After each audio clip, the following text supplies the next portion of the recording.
Welcome to the ASCEND 307 webinar series on employability skills. Today, our focus is on executive function skills of resource management and information use. Please turn your attention now to a welcome by the Wyoming State Superintendent, Megan Degenfelder. And if you give me just a minute, I will pull that right up.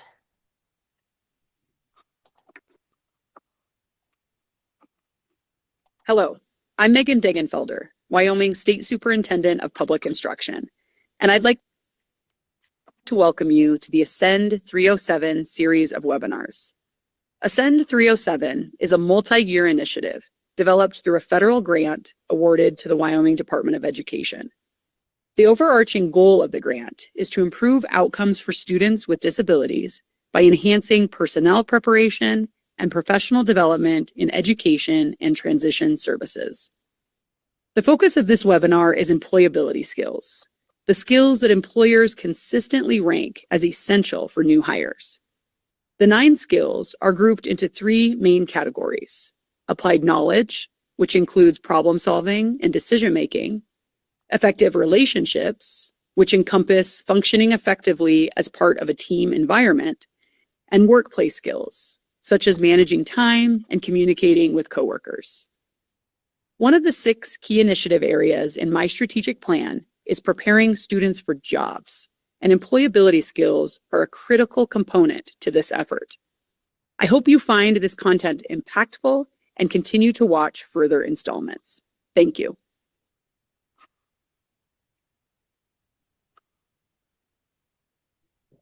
Okay, thank you very much for listening to that. I will now. Okay, begin the slideshow again. Give me just a minute here to find my mouse. Welcome back, and thanks for listening and your attention thus far. Employability skills, as Superintendent Degenfelder said, are skills employers consistently rank as essential for new hires, but they aren't built exclusively in middle and high school. The core foundational skills need to be developed early, from pre-kindergarten on, as executive function skills.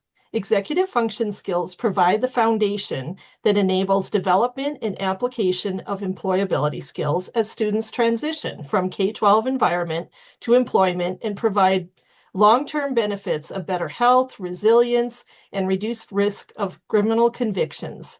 The WDE is moving towards using the term essential readiness skills, which we feel encompasses both executive function and employability skills as those skills that prepare students for the next phase of life, whether that be to kindergarten, to middle or high school, or to the workforce. The Wyoming Department of Education has adapted the employability skills framework for a Wyoming ready workforce. This infographic portrays 9 key employability skills grouped under 3 main categories, as explained by Superintendent Degenfelder in the welcome video.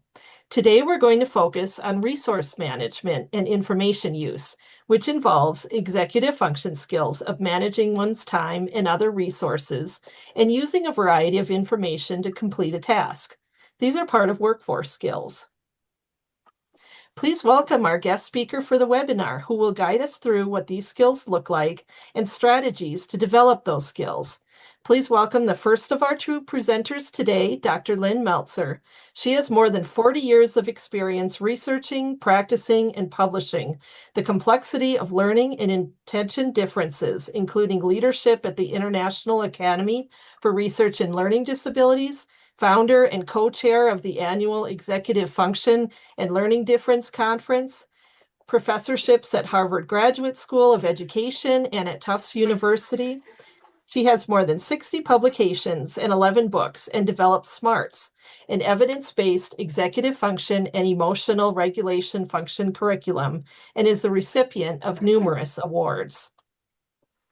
Joining Dr. Meltzer is Laurel Black, the Director of Executive Function Coaching at the Research Institute for Learning and Development, where she leads a team of coaches and oversees program development. She also coaches collaboratively, designs the SMARTS curriculum, speaks at conferences, provides training, directs a fellowship, and has contributed to publications. She has years of experience teaching middle and high school in a variety of settings. Dr. Meltzer and Ms. Black, we now turn it over to you. Thank you very much, and thank you for having us here today and being part of this important series of presentations. So I'm going to share my screen.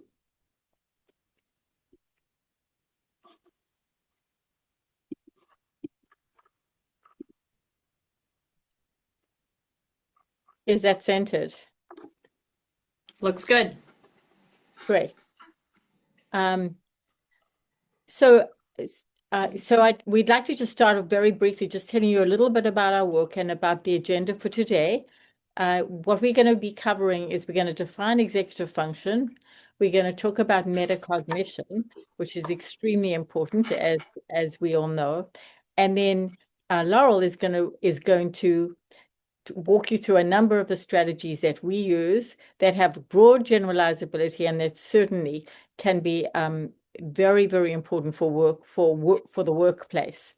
And at the end, we'll talk about progress monitoring for IEP goals, because obviously these are some of the issues that you're working with on a day-to-day basis.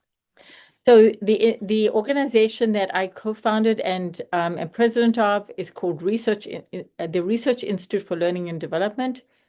We call it Research ILD. These are our website addresses. Hopefully you'll, after this presentation, you'll check out our work. We also have developed the SMARTS executive function curriculum. I'll tell you more about it in a few minutes, and Laurel will show you some strategies from there. And if you go on our website, you'll see we have a huge number of free materials, resources, hundreds of blogs that people find so helpful.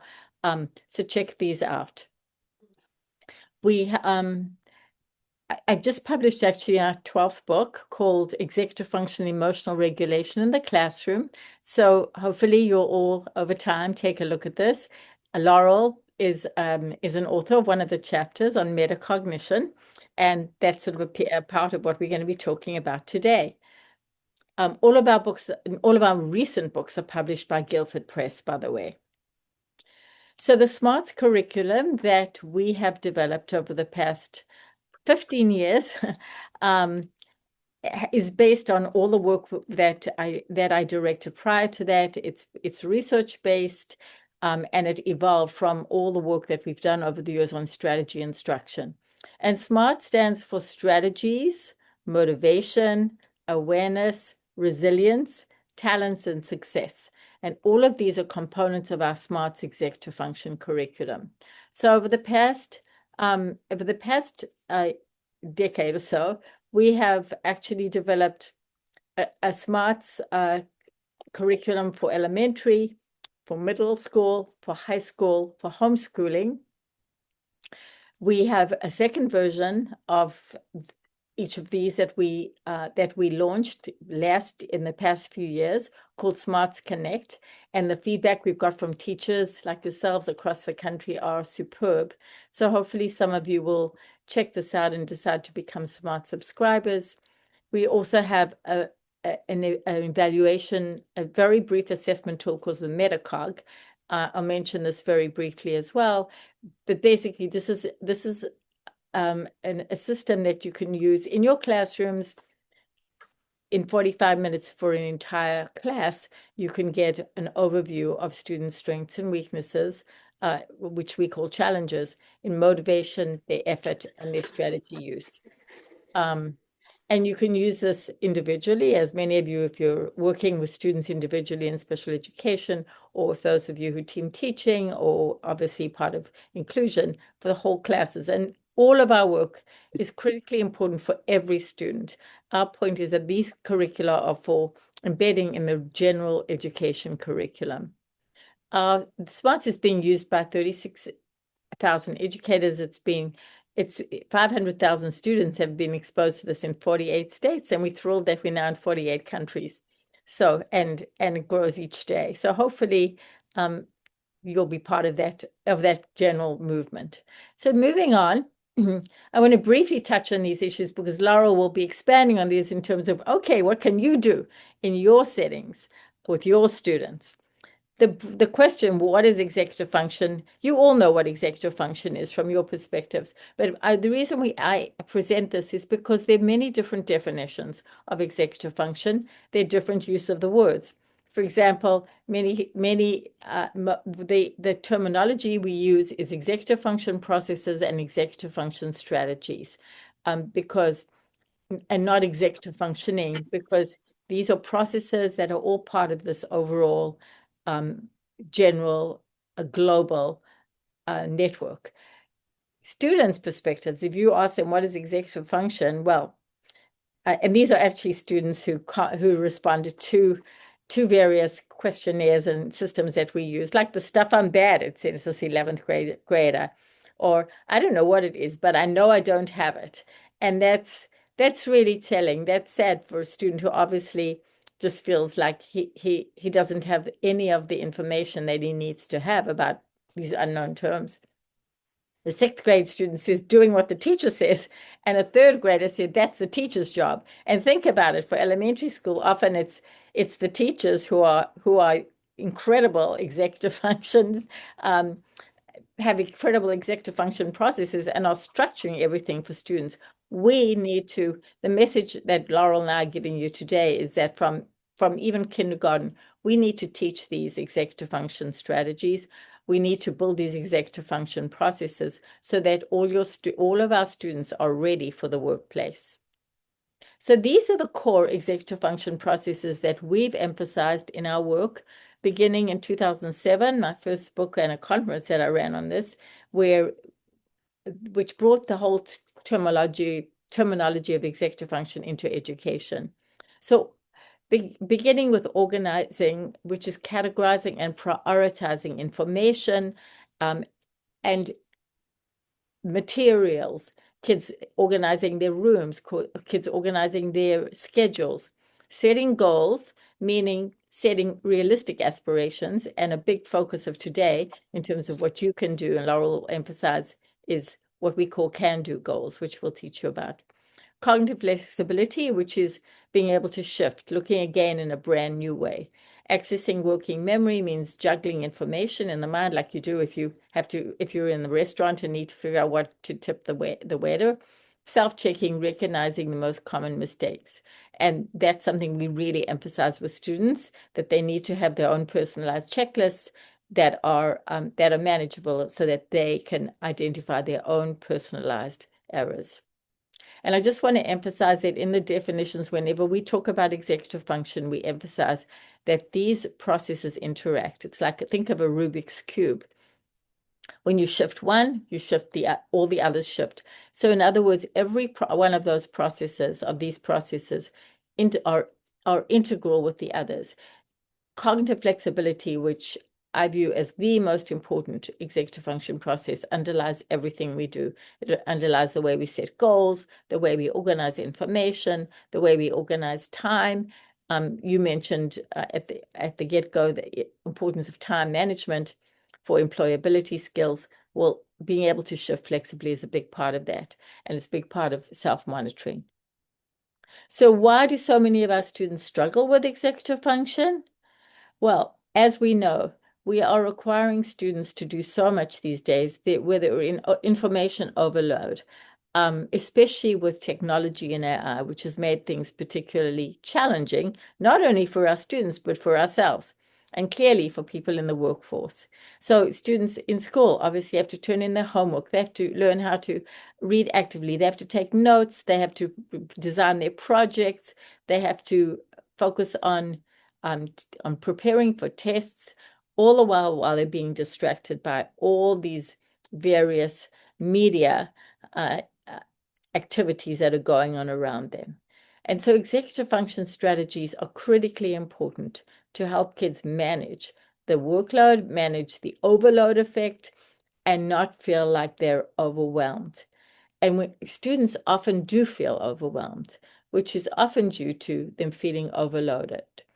They have problems getting started, and I'm sure that this picture is familiar to you. I'm sure many of you deal with students, especially special education, who just don't know where to start.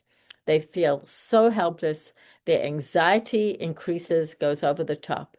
Their stress level is often unmanageable, leads to behavior problems sometimes. And the point is, this is not defiance. This is feeling stuck, not knowing what to do, information feeling like it's coming in too fast and they can't sift and sort and prioritize. So the paradigm that we've developed and the terminology that we use, which I, as I say, first published in 2007, is that of a clogged funnel, that there is so much information coming into the brain. And if students can't sift and sort and organize and prioritize, even though they have the ability and maybe even the experience to complete a task, be it homework, a project, studying, they feel stuck. They feel clogged. They don't know how to begin. They feel overwhelmed. They don't know what to do with all this information. And I'm sure many of you feel that way too often. I know I do on some days where there's so much coming at you, and we all have to sort of declutter. We all have to keep thinking, keep that funnel unclogged, set our goals, set our priorities, and develop a plan. And these are executive function strategies, and we need to make sure that all of our students have these executive function strategies. And as I say, as I give it many talk presentations now, I always emphasize that teaching executive function is no longer an option. It is a priority, and it's essential, because if we want to prepare our students for the workforce, which is what you're focusing on, they need to have these executive function strategies. They need to be able to unclog that funnel. So just to quote some students, like this fourth grader, Emily, she said, I get so frustrated. I have all these ideas in my mind. I can't figure out how to start writing. I just get stuck and I give up.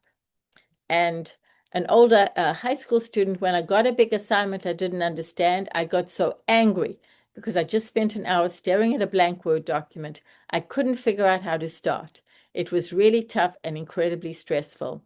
So the interaction between the clogged funnel, stress, anxiety, and even anger and outbursts. I know how many of you are struggling with behavioral outbursts with students. Often this is the cause. So we've talked now broadly about executive function. I want to give you a brief overview of metacognition before I hand over to Laurel. So fostering metacognition is also essential. It's a foundation of teaching executive function. And when we talk about metacognition, what we mean is self-understanding, building students. Every student needs to understand and to ask themselves, how do I think? How do I learn? How do my strengths and my challenges affect my learning? And what strategies work best for me? And in everything we do in our SMARTS programs and in the executive function coaching that Laurel does and that in her supervision, we emphasize constantly that we have to get students to a point where they understand themselves, because that diffuses everything. That helps them to unclog the funnel. So we have a very brief video from one of our SMARTS, from our SMARTS elementary curriculum, actually, but it's really a great way of understanding what metacognition is from the earliest grades.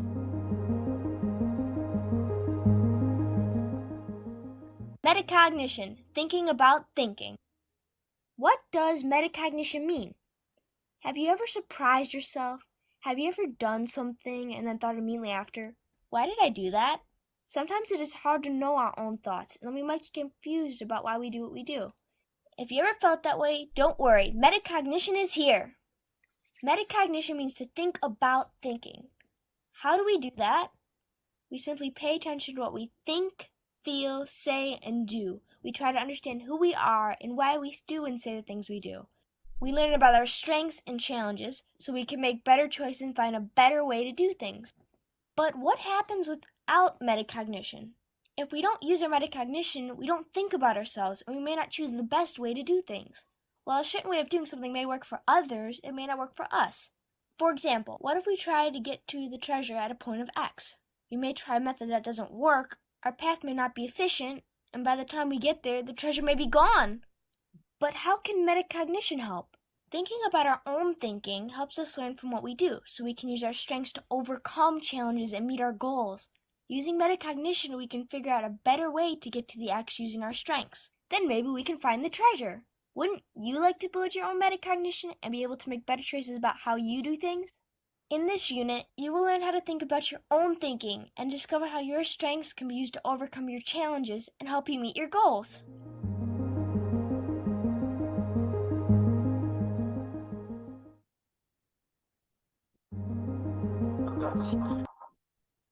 So that's just an excerpt, as I say, from Smarts Elementary. We have videos embedded in our Smarts Middle School, our Smarts Connect High School, for students to help understand what these processes are. And as you can see, for the elementary, we have a student being the narrator. So why is metacognition so important? Well, as we just touched on, it empowers students to learn how to learn. The focus is on the how. And this then helps them to navigate so many of the challenges that they experience, both at school and after school and in life, and moving and as we've said, leading to the workforce. Because once they have that self-understanding, they can then be the navigators of their own learning paths.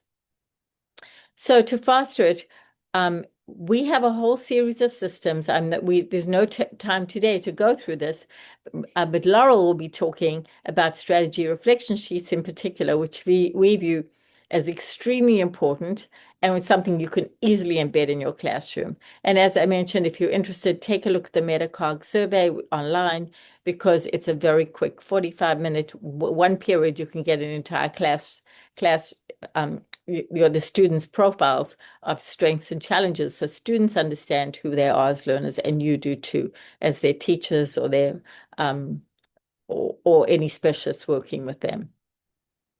So how do we promote this metacognition? Well, we need to promote student self-understanding, as I said. And I want to sort of mention just the core principles, which then Laurel is going to expand on. That metacognition needs to be explicit, it needs to be systematic, it needs to be visible, it needs to be teachable and transferable. And when we teach strategies for executive function, we cannot just assume that kids are going to know these strategies. We have to be embedding them into reading, writing, math, and content areas, and we have to be extremely explicit about them. So let's go and move on to the more specifics, and I'm going to hand over now to Laurel to discuss these issues in greater depth with you. So I'll stop my screen.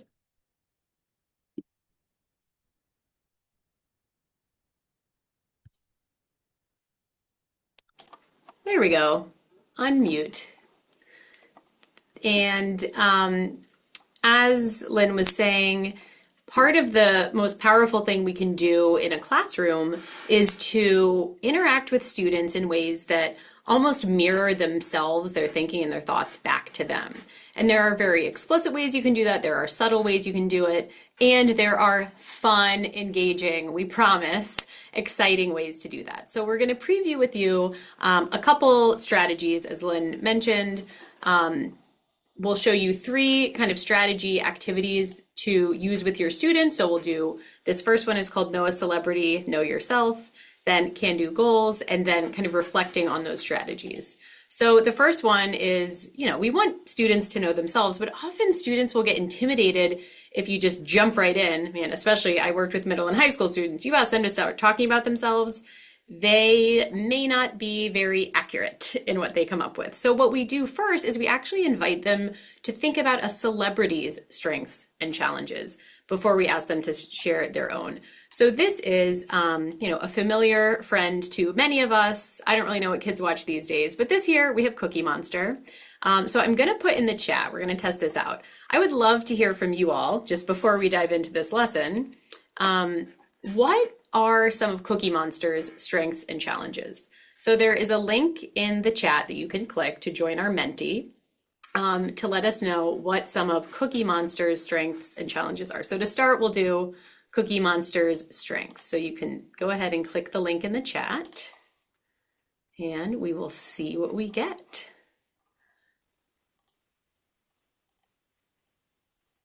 So you should see something similar to this when you click into it. So Cookie Monster's strengths and challenges. If you're not sure, his strengths to start, determined. Yes, he's absolutely determined. I would say those eyes, he's consistent. Verbalization, oh yes, he says cookie, cookie, cookie over and over. He is kind, he's consistent, he's very clear on what his goals are. I'd say he's passionate, right? A lot of positive things that the world really needs, and some of those things are really hard to teach. So we really appreciate that Cookie Monster brings all of these things. You can imagine what's coming next. What are some of Cookie Monster's challenges? What are some of his challenges? We can see right here, he's passionate about those cookies. He's chomping down on them. He's eating them up. And I see some crumbs falling. So lacking self-control. If I were typing my answer, I would say he's a little bit messy. Neatness, yeah, that's a tough one. Wow, a lot of self-control, a lot of educators in the house. Yeah, he's messy, not always able to focus because he's, some people would call that hyper-focused, right? Thank you for those. So as we've gotten to know Cookie Monster there, that should say Cookie Monster, not LeBron James. I missed that one. We have another version of this for older students in our curriculum that offers them other celebrities to use. So Cookie Monster, LeBron James, Taylor Swift, or they can pick their own celebrity, like their celebrity of choice to really focus on. So you all as educators don't have to keep up with who's cool these days. So for Cookie Monster, he has clear goals. He perseveres when he knows what he wants. He has a community of people and characters that hold him accountable. He has a production team to see his potential and coach him to be even better. And he definitely brings passion to, his role in the community. So those are some of Cookie Monster's keys to success. So we'd start students almost in this kind of silly, goofy way of getting to know a celebrity's strengths and challenges and how those inform their paths forward, right? It's not a clear path forward if you aren't sure of what strengths to tap into and challenges to address. So then only after we've done the celebrity would we really focus on, okay, how about you? So we have a couple ways that we do this with students in a very concrete way. So we have for older students this Venn diagram where they can kind of write down things either from a given list or they can come up with their own strengths and challenges. And it is a Venn diagram. So we do invite kids to put some things in that, like sometimes in the middle section. And then for younger students, they can either, if you're thinking, well, my students aren't going to copy all of these words down. You can have them kind of color code the terms up above as either, green, I feel confident about these. Red is I don't feel confident. Some students kind of circle the ones that they feel confident about, X out the ones they don't feel confident about. So we have this pre-provided list of things that are common that a lot of kids might struggle with and a lot of kids might feel passionate about.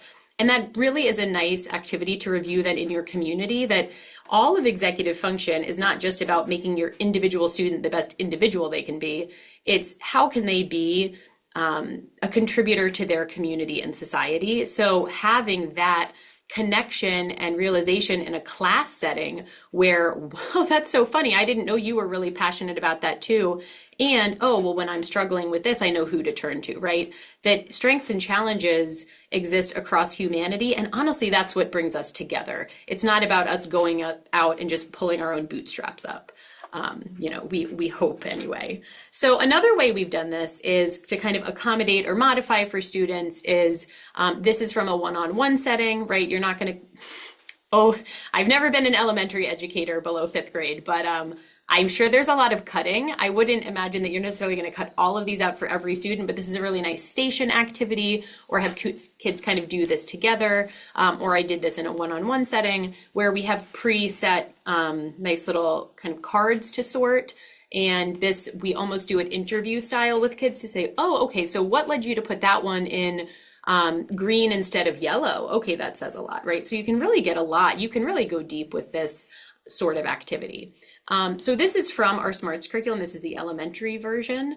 And, even without smarts, I did this. This is just a list of traits I came up with over the years after being diagnosed with ADHD myself and working with maybe thousands of students with ADHD, right? So many students with ADHD, is I made my own kind of list of traits that are helpful, sometimes challenges, sometimes in between. They're not necessarily good or bad, and had students sort them. And you can see this student, you might be saying, really?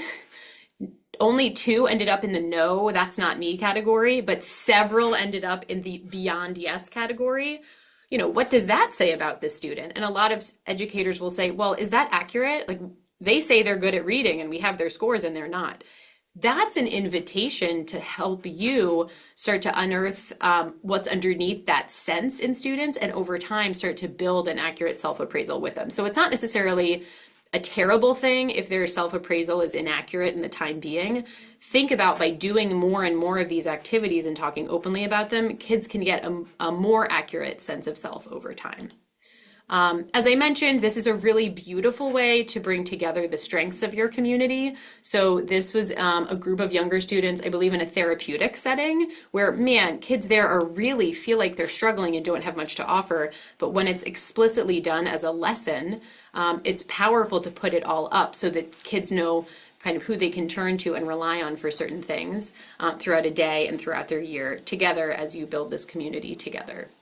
It's also really nice to put pictures of this. Like this student, I ended up putting this in their IEP. I sent it to their teacher and they put it in their IEP profile, right? Oh, you have to do this interview with students before every IEP, or oh, in middle school, they have to do their vision statement. This goes in the IEP kind of work sample section as the student's own input. This is their sense of self, right? And that informs IEP goals. So that, again, do the know a celebrity first. It could be Cookie Monster. It could be LeBron. I don't know. LeBron might retire soon. I'm not really sure. But you can let students pick a celebrity that people are talking about these days. So the next strategy that is kind of the core of what we'd like to talk about tonight is appropriate for, the one we just did, appropriate for every age. And goal setting with our Can Do Goals lesson is also appropriate at every age of students you're going to be working with. So it's based on this idea that, it's great to have hopes, it's great to have dreams. Those matter, especially these days in the world. We need hopeful, aspirational kids.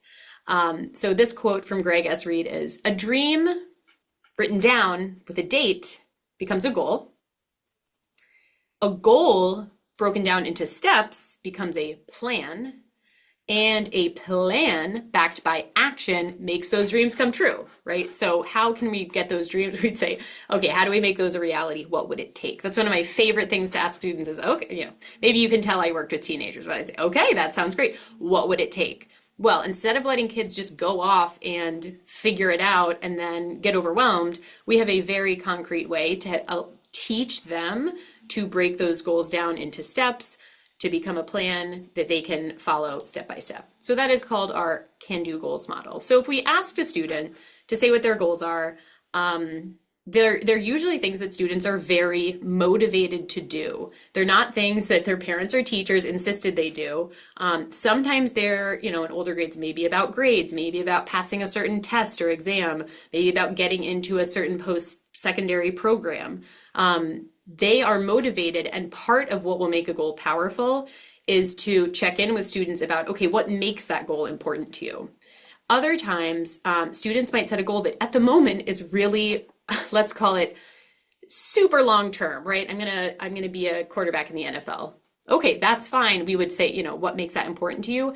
And then move into, once we've tapped into that motivation, really breaking down how to make that realistic for them. So when we help them get closer towards their goals, again, whether they're lifelong dreams or shorter term goals, ultimately it's really about giving students a sense that they are determining their own destiny, right? They are in the driver's seat of not only where they're going, but honestly how they get there and what approach they're taking. And as you're probably having these wheels start to turn, not only do we want them to be equipped to meet those goals, but we want them to be equipped for any divergence in the plan, let's say. So don't worry, we've got you. We have a structure that we'll share with you how to really do that in a realistic way. So if you think about your own goals, If you have your sticky note nearby, you have permission to pick up your phone at this point. Just go ahead and think of a goal for yourself, either as a professional or in your personal life, or, to make our hearts shine. What would be a goal you have about bringing more executive function instruction to your students? Right, so think about that for a moment. I'm going to pause and think about mine. It's kind of like when you pause before you blow out your birthday candle and you think, what's my wish for the year? So I'll think about mine.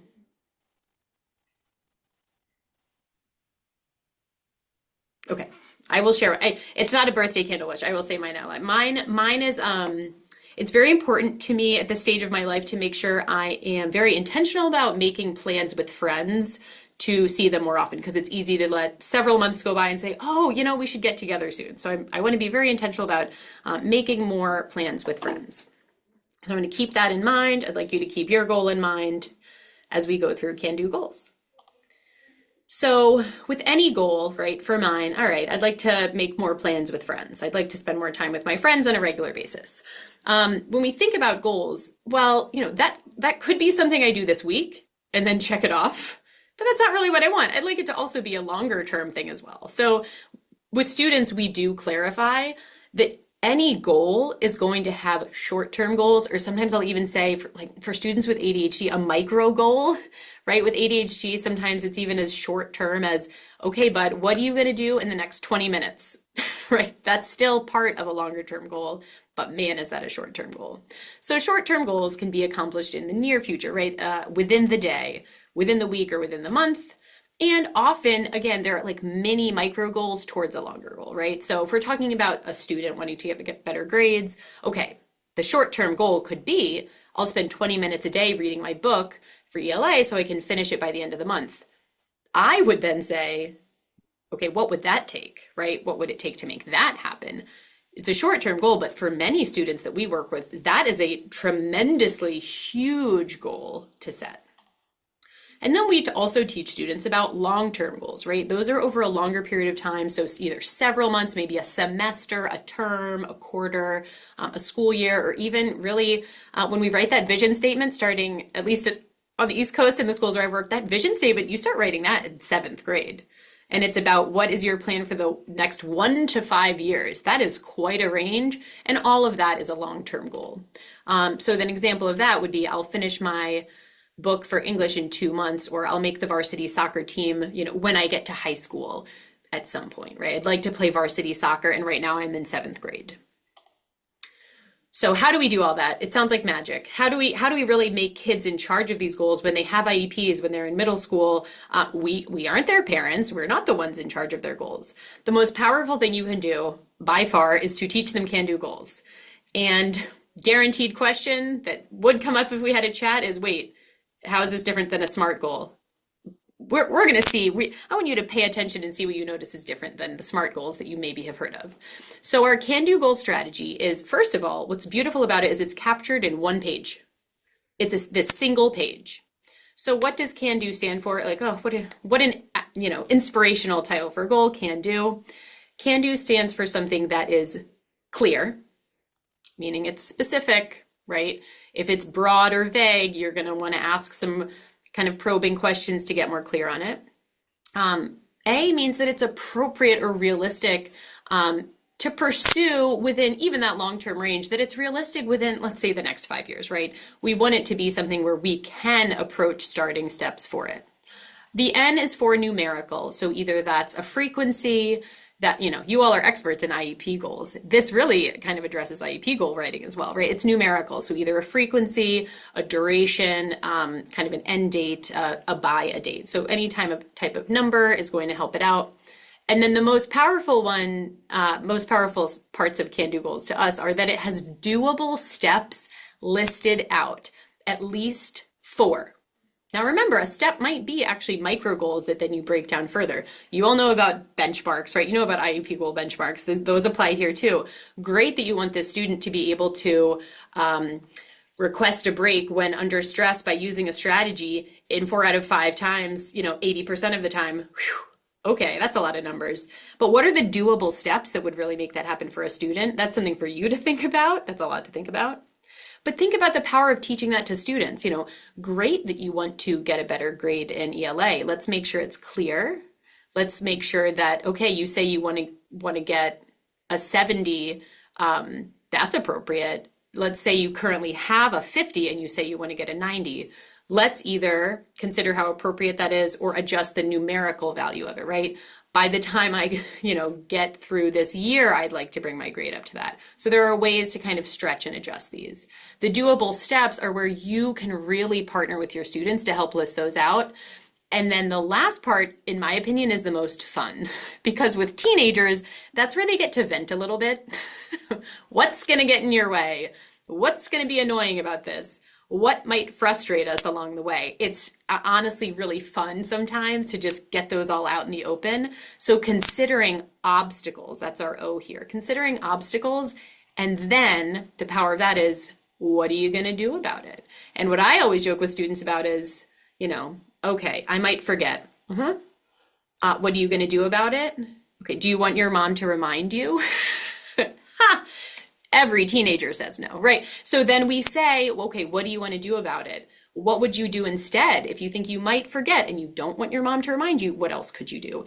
Think how empowering that is. Going back to our ultimate goal is for kids to kind of feel like they're directing their own lives, is by considering obstacles in advance and planning ahead for them.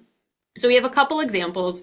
This sounds magical. It is powerful. And it is real. These are real examples that we have gotten from schools and from our own work with students. So in this one, this was actually a class-wide goal. So, if you have a resource room or you have a small group of students or you co-teach in a whole class, this can be a really powerful way to kind of set up your classroom management structure, is by setting a class goal. So in this one, they wanted to get to 35 books read by the end of January. They came up with steps together about how to make that happen. And then 3 obstacles and 3 ways to work. I might miss a night and I could make it up. If I forget my book, I can leave a reminder on my locker. And if I can't find the right book, I would ask a teacher for help. Notice that one's last, because middle schoolers don't like asking teachers for help. That's another webinar. But the kids are the ones coming up with these obstacles. They're the ones going, yeah, right, I don't know about that, miss, right? You invite them to come up with that SAS and then put the SAS on this sheet, right? We have a landing pad for it. This is another class-wide can-do goal. So our aspiration for ourselves to be clean. Maybe they should give this to Cookie Monster. Pick up after ourselves, right? We're thinking about the realistic steps, at least 4 of them. And then the obstacles, oh, these are adorable. That they might be forgetful, that there might not be enough time. Yeah, how convenient. Sorry, there wasn't enough time to clean up. Sorry, miss. Or it's not mine. And then the solution is do it anyway. It makes it a better place to be. And then another powerful thing for students to, again, give them that sense of agency, is to have them sort issues that either, one of my favorite things to do with teenagers is ask, what do you want adults to stop nagging you about? And then we put those on strips and sort how big of a problem they actually think it is. So letting them sort their own problems into categories of, do you think this is a problem, sometimes a problem, or no, that's not me. And then they have that sense of agency for which goal they actually want to pursue. So this is a student related to this one, right? This student had a lot of kind of hygiene and tidiness things to work on, which you probably have some students who have IEP goals related to that even. It's a sensitive topic. So for this student, rather than saying, buddy, somehow we got to get you to wear deodorant, like you're in 7th grade. Instead of that, what we did is we sorted a couple different kind of hygiene and tidiness statements, and then let him choose the one he wanted to work on. And, our dreams came true when he picked, I throw my trash away instead of leaving it lying around. He said, I could really do a better job of that. And so then he set a can-do goal about throwing his own trash away.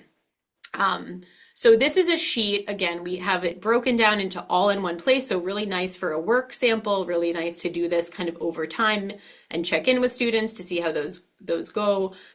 You could have an IEP goal about goals. We'll have a way to track that in a moment. We list those doable steps and then consider those obstacles and plan for them.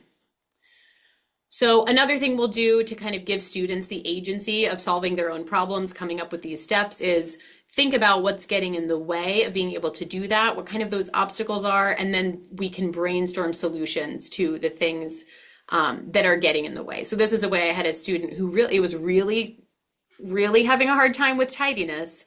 So we brainstormed solutions to those 3 obstacles together, and then we picked those 3 most realistic solutions. One of the solutions he said was, I'll get a superhero robot to pick up my trash for me. And we did. We sorted it and we decided it wasn't very realistic and sounded pretty expensive.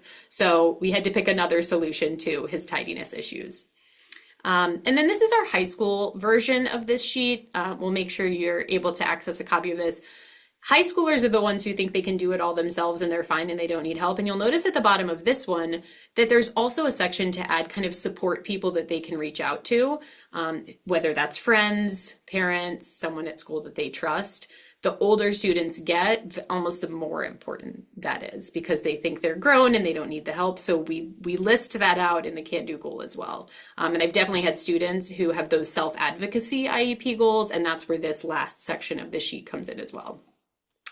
So great that you have a strategy. Great that we've clarified can-do goals.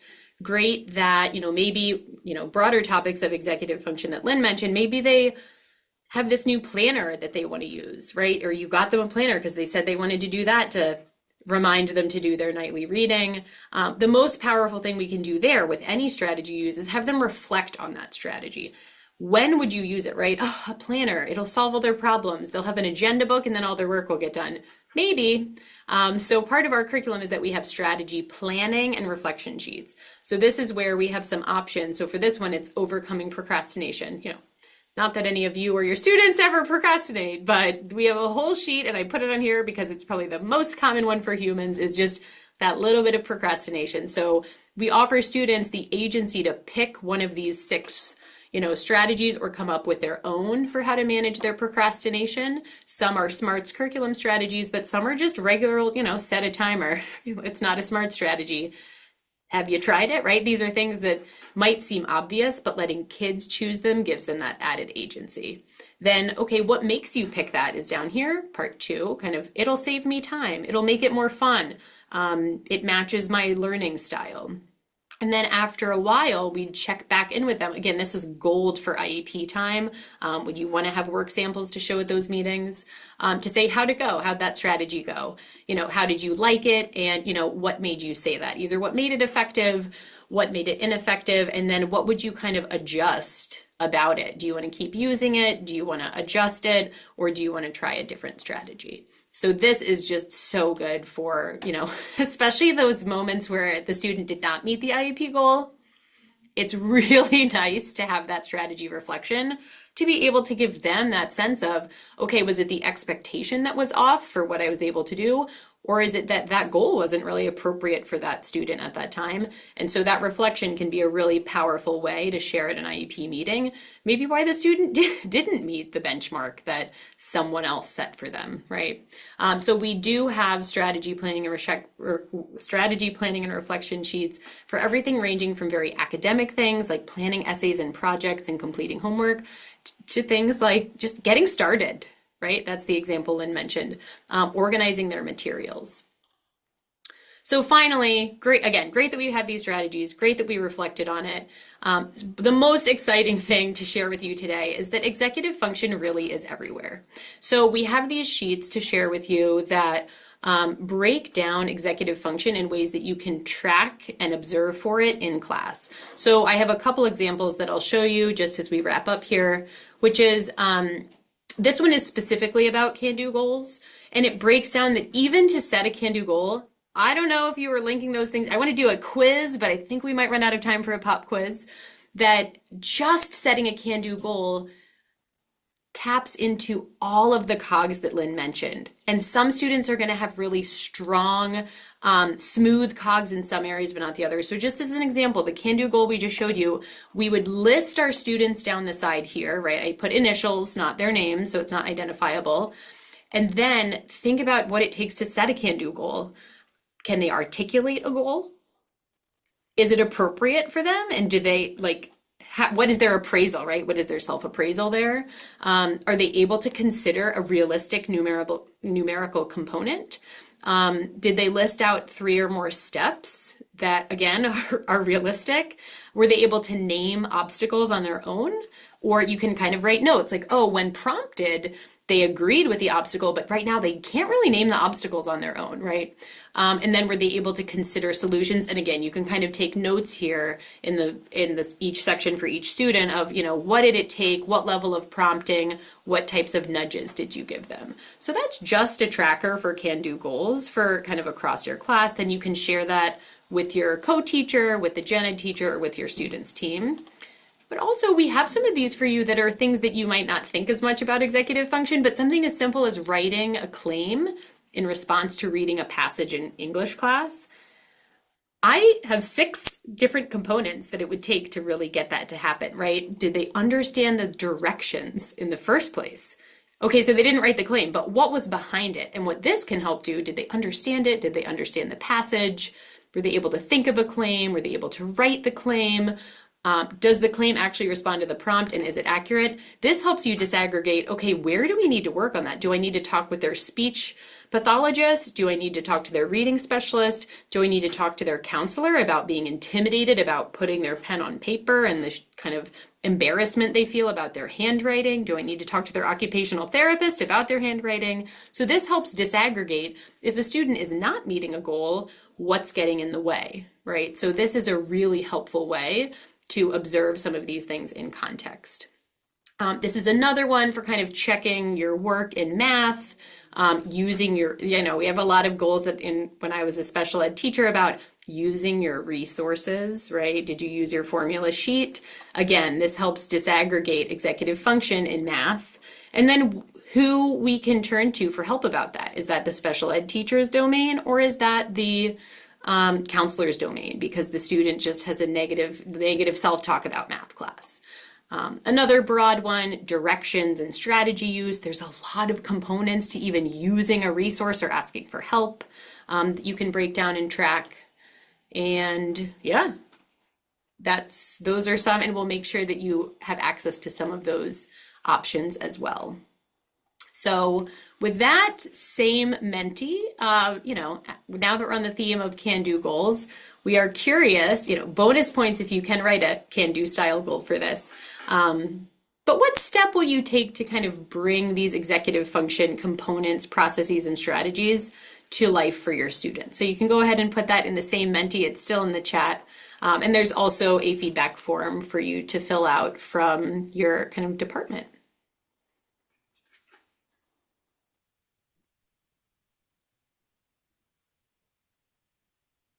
So I think if there are any, we can open it up for Q&A, or I can bring up kind of some considerations about kind of linking this to IEPs and open it up for our last few minutes.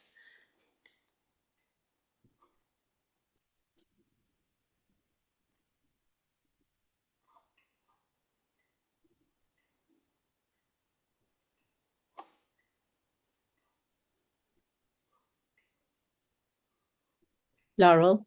Yes.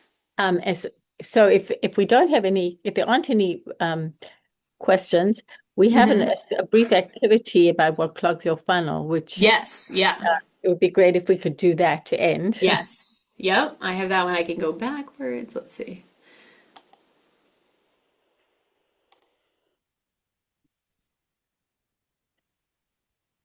Yeah, let me put that link back in the chat.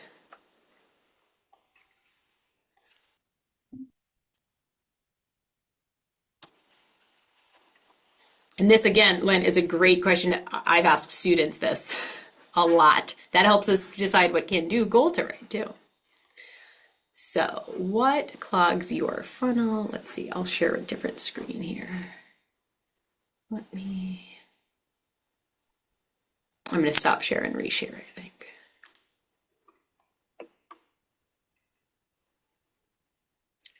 All right. Oh, good. We got one.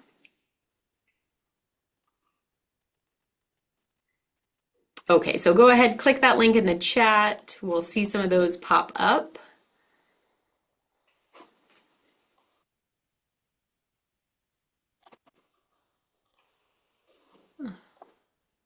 too many tasks. Let's see.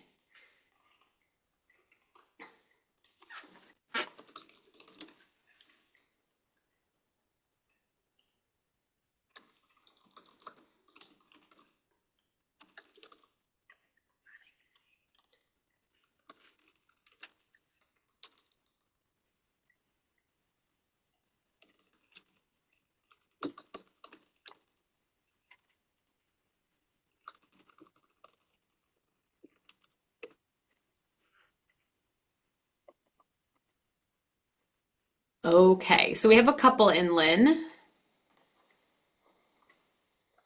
So we have high pressure IEP meeting, got an unexpected email, running late, or too many tasks.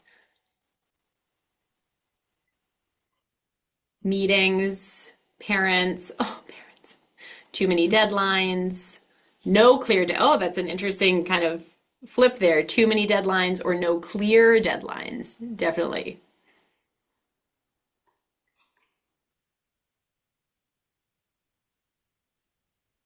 Lack of support, personal issues, and data collection. Well, we hope that that will help you out. We'll make sure that you have access to these data.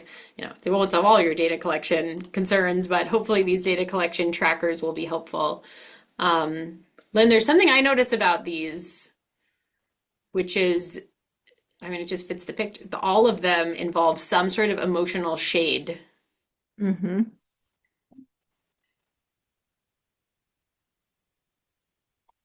Yes, so to add to what Laurel was saying, think about as you leave this, we hope you'll think about sort of your own executive function processes with using the model, that the paradigm that we just talked about, asking yourselves these questions about yourselves, but also asking yourselves these questions about your students. Like, do your students know how to set goals, and are these can-do goals? Do your students know how to check their own work in a meaningful way? Do your students think flexibly and shift so that if the schedule changes, or if there's a snow day or something changes in the schedule at school, that they don't get totally off track? Do your students know how to organize their ideas, how to organize their backpacks, how to organize their materials, how to organize their lockers, and how to organize their time so they meet deadlines and don't procrastinate? And in this respect, what strategies are you going to set in terms of your goals for working with those students over the coming few weeks? So we hope that you'll take those thoughts away with you as you plan your teaching, your work with students tomorrow and the next day. All right. Thank you, Lynn. And, the theme of this talk is employability, and we really hope that, everything here will build up, again, even starting in kindergarten. Something like setting a class can-do goal, that is getting kids ready to be able to enter any setting at any time, and manage themselves by the time they're old enough to be employed. So we hope that that was useful to you. We do have the QR code to access a lot of these additional free resources, and we'll make sure that the resources are up on the website with Trina and Dina's help as well. Well, thank you both so much for a really good webinar with so many good ideas and strategies to try. I love the quote about goals to plans to dreams coming true. So that was a great quote, and ways to make it work and to come to pass. Please take a look at the evaluation that is in the chat. It's listed as from Dina, and it's the link to our evaluation. That's very important to us. And be sure to check back to the ASCEND307 website, where we'll post the link to the recording and the resources after after today. So with that, I think we can stop the recording.